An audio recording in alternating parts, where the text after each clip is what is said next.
Magandang gabi, no? Higit sa ating dakilang Diyos Ama at sa inyong lahat, mga kabayan. Mga kabayan, no? Pinasabi talaga ng Ama, no? Na ulit-ulit po ito, no? Na ang gawain po daw ninyong mga religion, no? Kayong lahat ng mga religion, yun po daw ay gawain ng Pariseo. Sinasabi ng Ama, pinakalat nyo ang gawain ng Pariseo sa buong mundo. Ito po ang sinasabi ng Ama, na ang tinayo po ng Mesiyas na iglesia, ito po yun ay nanatili sa Israel ay ang pag-ibig po. Ang itinatayo po ng Panginoong Mesiyas po na simbahan po, ayon yung pagkamatay niya. Ayon po ang sinasabi ng Ama, na tinatayo ng kanyang anak ay ang simbahan, yun po ang pagkamatay niya. Tayo na po mismo ang tao po, ang templo, sinasabi ng Ama. Lalapit na lang po tayong lahat sa Kanya. Hindi na po tayo pupunta ng simbahan po upang unawaan ninyo.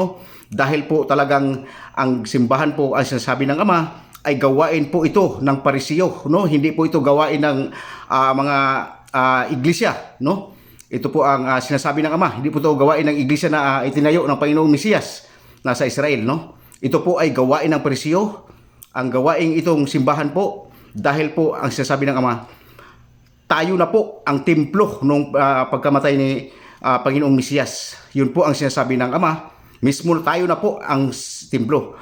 Hindi na po tayo kailangan pumudi po talaga ang simbahan. Kailangan na pumunta ng simbahan po tayo, mga kababayan. Dahil po yan ay gawain po daw ng Pariseo. Yun po ang sinasabi ng Ama, no? Tandaan po ninyo, wala pong kaligtasan itong may simbahan. Tandaan po ninyo, no? Dahil po ay chinecheck ko man. Pinacheck ng Ama chinecheck kung ang inyong mga puso, lahat kayong nasa simbahan ay wala po talaga kayong Diyos. Ayon po ang katotohanan upang manawaan ninyo. Baka akala ninyo naglingkod kayo sa ating dakilang Ama. Hindi po. Dahil po yung gawain po ninyo, sinasabi ng Ama, gawain po ng Pariseo po iyan. Ayon po ang parating ko sa inyo, wala pong kaligtasan ang may religion, sinasabi ng Ama.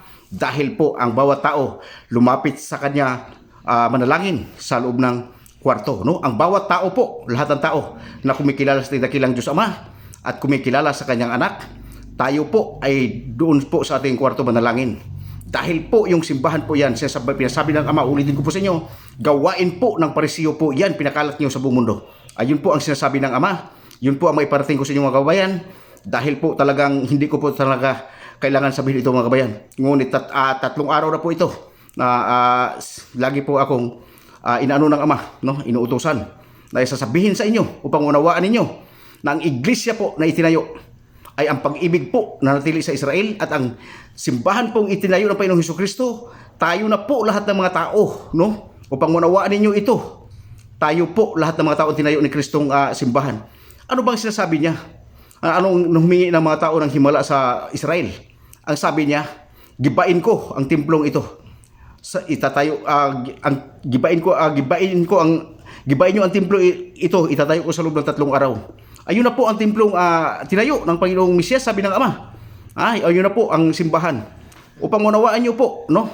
Dahil po maraming hindi pa po naniniwala na sa simbahan. Pag alam niyo po, maliligtas po kayo. Hindi po talaga, sinasabi na po ng Ama talaga yan. Hindi po kayo talaga maliligtas. Mismo naman nagsabi niyan. Dahil gawain po ng Pariseo yan. Sinasabi ng Ama, hindi yan gawain ng kaloob, di niya kaloob niya yan, di ang kaloob sa ating dakilang Diyos Ama, upang unawaan ninyo, no? Yun po ang masabi ko sa inyo. Kung ibig niyong maligtas, iwanan niyo po ang simbahan. Yun po ang katotohanan. Sinasabi ng Ama, hindi po yan ang iglesia tinayo, yung pagsisimbahan ng Panginoong Mesiyas. Hindi po yan ang simbahan na itinayo ng Panginoong Mesiyas. Ayun po ang katotohanan. Upang unawaan niyo, mga kababayan, hanggang dito na lang. Sana maiwanan nyo po, no? Ang simbahan na sinasabi niyo, yung simbahan na yan, na hindi po talaga yan kagusto ng Ama. Dahil po yan ay sinasabi ng Ama, gawain po talaga yan ng mga Pariseo. Ayan po ang katotohanan.